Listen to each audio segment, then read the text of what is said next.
Hyderabad real ఎస్టేట్లో OTP investment మంచిదా కాదా అనేది మనం పూర్తి స్థాయిలో విశ్లేషణ చేసుకుందాం. ప్రస్తుతం మనతో పాటు ఉన్నారు రియల్ ఎస్టేట్ రంగంలో 30 సంవత్సరాలకు పైగా సుదీర్ఘమైనటువంటి అనుభవం కలిగిన ప్రముఖ real estate expert Nandi Rameshwar Rao గారు. వారితో మాట్లాడదాం. రామేశ్వరరావు గారు నమస్తే అండి. నమస్తే అండి. హైదరాబాద్ రియల్ ఎస్టేట్ రంగంలో ఓటీపీ ఇన్వెస్ట్మెంట్ మంచిదా కాదా అంటే ఏం చెప్తారు? ఓటీపీ అంటే వన్ టైం పాస్వర్డ్ అనుకుంటారా? కాదు, వన్ టైం పేమెంట్ ఇన్వెస్ట్మెంట్.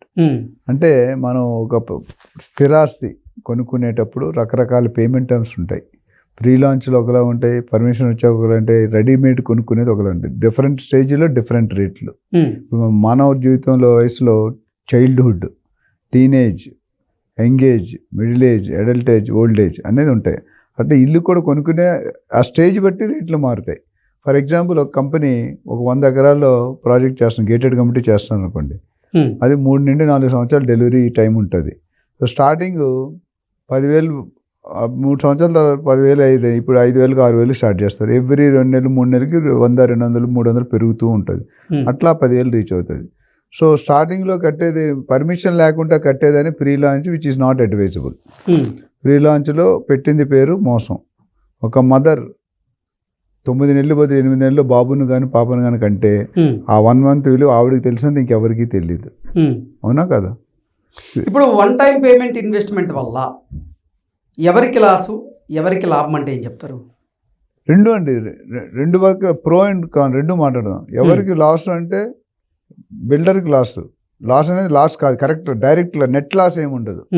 ఎందుకంటే ఇప్పుడు వన్ టైం అంటే ఏంటి? ఇప్పుడు జనరల్ 4 సంవత్సరాల ప్రాజెక్ట్ అనుకుంటే మన 100% పేమెంట్ 4 సంవత్సరాలకి క్యాటర్ చేస్తాం, అంటే డిస్ట్రిబ్యూట్ చేస్తాం. ఫస్ట్ 3 నెలలు ఎంత, ఒక ఫస్ట్ ఫ్లోర్ పడినప్పుడు ఎంత, 4వ ఫ్లోర్ పడిన 30 ఫ్లోర్లు అనుకోండి, ఎవ్రీ 3 ఫ్లోర్లు పడినప్పుడు ఒక ఈఎంఐ ఇన్స్టాల్మెంట్ కట్టాలి. అలా ఉంటుంది జనరల్గా 2వ 3వ ఫ్లోర్లకి. ఇప్పుడు ఇక్కడ ఏమవుతుంది?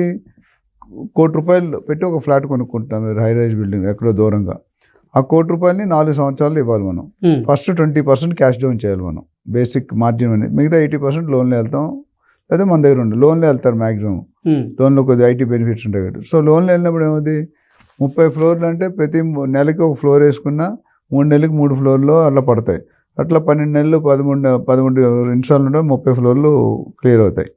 సో కట్టిన 3వ ఫ్లోరు, 6వ ఫ్లోరు, 9వ ఫ్లోరు, 12 పేమెంట్ కడుతూ పోతారు. అయితే బ్యాంక్ దానికి ఇంట్రెస్ట్ ఛార్జ్ చేస్తుంది. ఇప్పుడు ఎప్పుడైతే పేమెంట్ ఉంటుందో నీ మీటర్ రన్ అవుతుంది. ఆటోలో కూర్చోగానే మీటర్ ఎట్లా రన్ అవుతుంది? అట్లా రన్ అవుతుంది. సో దానికి మీరు యాక్చువల్గా చూసుకుని సపోజ్ ₹1,00,00,000కి మీరు 1,50,20 సంవత్సరాలు లోన్ తీసుకున్నారు అనుకోండి, అది 1,50,000, 1,60,000, 1,70,000 క్యాలిక్యులేషన్ ఇంట్రెస్ట్ రేట్ బ్యాంక్ బట్టి ఉంటుంది. ఇప్పుడు ఏమంటున్నారంటే మీరు అడిగే క్వశ్చన్ వన్ టైం పేమెంట్ ఏంటంటే మొత్తం 100% పేమెంట్, లేకపోతే 95% సింగిల్ షాట్లో కట్టేస్తాం. మేము లోన్లో నేను బిజినెస్ మ్యాన్, నాకు క్యాష్ ఉంది, మనీ ఉంది, నాకు ఏదో ప్రాపర్టీ ఏమైనా డబ్బులు వచ్చాయనేది కట్టేస్తారు.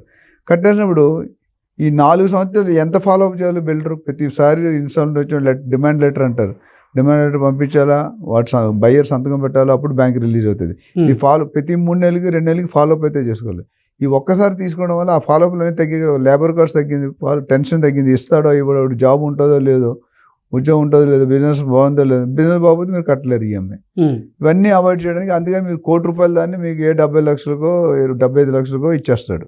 సో డెఫినెట్గా బెనిఫిట్. అయితే ఇక్కడ బయ్యర్గా చూసుకోవాల్సిన బాధ్యత ఏంటంటే, సింహం నవ్వింది కదా అని ఫోటోగ్రాఫ్ తీసుకోవడానికి ట్రై చేయదు. బిల్డర్ తగ్గిస్తాడంటే మొత్తం ఎగబడి కట్టేసుకోకూడదు, ఎమోషన్ సెంటిమెంట్లో వెళ్ళకూడదు. ఎందుకంటే బిల్డర్ బ్యాక్గ్రౌండ్ ఏంటి? ప్రీ లాంచ్ కొంటే మీరు పోయినట్టే. అడవి రామకృష్ణలో పులిపోయి మా పోయిన రాజబాబు గారు అంటారు. అట్లా మీరు డబ్బులు కట్టారు అనుకోండి, ప్రీ లాంచ్లో మీరు వెళ్ళినప్పుడు అల్లుళ్ళ ట్రీట్మెంట్, డబ్బులు కట్టిన దాకా మీ ట్రీట్మెంట్ ఆ సన్నీలా కంటే ఎక్కువ ఉంటుంది మర్యాద. ఒక్కసారి డబ్బులు కట్టేసారనుకోండి, కోడల కంటే డాష్ డాష్. అది సామెత. అంటే నేను అనేది ఏంటంటే క్యారెట్ చూపించగానే ఎమోషన్ అవ్వకూడదు, పరిశీలించండి. ప్లస్ ప్రాజెక్ట్ బిగినింగ్లో అంటే పర్మిషన్లు వచ్చాక బిగినింగ్లో కొనుక్కోండి, పర్మిషన్ రాకుండా మాత్రం కొనుక్కోకూడదు. ఆ కొనుక్కున్నట్టు డెఫినెట్గా ఒక ప్రొఫెషనల్ రియల్టర్ తాలూకు సహాయం తీసుకోండి, మీరు సేఫ్టీగా ఉంటారు. ప్లస్ ఆ బిల్డర్ బ్యాక్గ్రౌండ్ కానీ, బిల్డర్ అంతమంది చేసిన కమిట్మెంట్లు కానీ, అంతమంది చేసిన ప్రాజెక్ట్స్ కానీ, ఇప్పుడు ఉన్న కస్టమర్స్ కానీ, గూగుల్ రివ్యూస్ కానీ, ఎంప్లాయీస్ కానీ, బ్యాంక్ రెప్యుటేషన్ కానీ, ఎఫ్ఐఆర్ కేసు, ఇవన్నీ కూడా చెక్ చేసుకోవాలి. రేట్ ఒకటే చూసుకోండి, rate should become secondary. Primary ఏంటంటే బిల్డర్ రెప్యుటేషన్. మార్కెట్లో ఈ బిల్డర్ ఎన్ని రోజులు పెట్టి ఉన్నాడు, ఈయన బ్రాండ్ ఎట్లా ఉంది, ఏ గ్రేడ్ ఉందా, బి గ్రేడ్ ఉందా, ఆయన పెట్టే రేట్ కరెక్ట్ ఉందా, అవన్నీ చూసి డిస్కౌంట్ మనకి ఇండియాలో ఏంటంటే డిస్కౌంట్ ఫ్రీ అనగానే ఏదైనా కొనేస్తాం. ఎక్కడైనా డిస్కౌంట్. ఇప్పుడు స్టాండర్డ్ కంపెనీలు ఎవరు డిస్కౌంట్ ఇవ్వరండి. కంపెనీ పేరు మల్టీనేషనల్ కంపెనీస్ ఇండియాలో ఎక్కడ కొన్నా రేట్ ఒకటే. ఒక టీవీ ఉందనుకోండి, ఫర్ ఎగ్జాంపుల్ సోనీ, మీరు ఇండియా ఎక్కడైనా రేట్ ఒకటే ఉంటుంది. మిగతా కంపెనీలు అట్లా ఉండవుగా. నువ్వు కొంటే నీ దగ్గర సత్తా ఉంటే కొద్దిగా ఎక్కువ, సత్తా లేదు కొద్దిగా తగ్గిస్తారు. అలా ఉండకూడదు. మార్వాడి బిజినెస్ నాకు బాగా ఇష్టం. ఎందుకంటే వాళ్ళు ఒకటే రేట్, నువ్వు వెళ్ళినా నేను వెళ్ళినా విఐపి వెళ్ళినా ఐఏఎస్ వెళ్ళినా అదే రేట్. ఆయన ఒక 10% 15% మార్జిన్ పెట్టుకుంటాడు. రేటు తగ్గాడు, రేటు పెంచాడు, స్టాండర్డ్. అప్పుడు మనకు న్యాయం జరుగుతుంది. ఎక్కడైతే డిస్కౌంట్ ఉందో అక్కడ మోసపోవడం ఖచ్చితం. సో వన్ టైం పేమెంట్, మీ డబ్బులు ఉంటే it's always the best. But if the builder background is not correct, builder is not guaranteed of the construction, అటు తలుపు బోర్డు మూస్తాడు అనుకోండి, ఇట్స్ ఎ డిసడ్వాంటేజ్. సో మనం బిల్డర్ బ్యాక్గ్రౌండ్ చూడాలి, రేటు చూడాలి, condition చూడాలి, permissions చూడాలి. ఇవన్నీ ఓకే అయితేనే ముందుకెళ్ళాలి, లేకపోతే వెళ్ళకూడదు మీరు. ఓకే. సో ఓటీపీ ఇన్వెస్ట్మెంట్ మంచిదా కాదా అంటే ఏం చెప్తారు? మంచిది.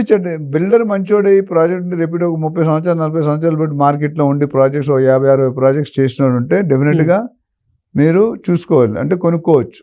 ఆ బ్రాండ్ ఇప్పుడు కొన్ని పేర్లు మనం మీడియాలో ప్రమోట్ చేయకూడదు. కొన్ని 10-20 కంపెనీలు ఉన్నాయి మన హైదరాబాద్లోనే. బయట నుండి ఢిల్లీ, బెంగళూరు, ముంబై నుండి కూడా వచ్చి ఇక్కడ కడుతున్నారు. పెద్ద పెద్ద వాళ్ళందరూ ఇక్కడ కడుతున్నారు. వాళ్ళకు మార్కెట్లో స్టాండింగ్ ఉంది. ఇప్పుడు మీ దగ్గర 50 యాంకర్లు ఉన్నారు మీ మీడియాలో. 50 యాంకర్లు ఒక 5 యాంకర్ టాప్ ఉంటారు. ఇప్పుడు మీ ఛానల్ ఉన్నారు, కృష్ణ సీనియర్ మోస్ట్ యాంకర్. కృష్ణలాగా అందరూ చేయలేరు కదా.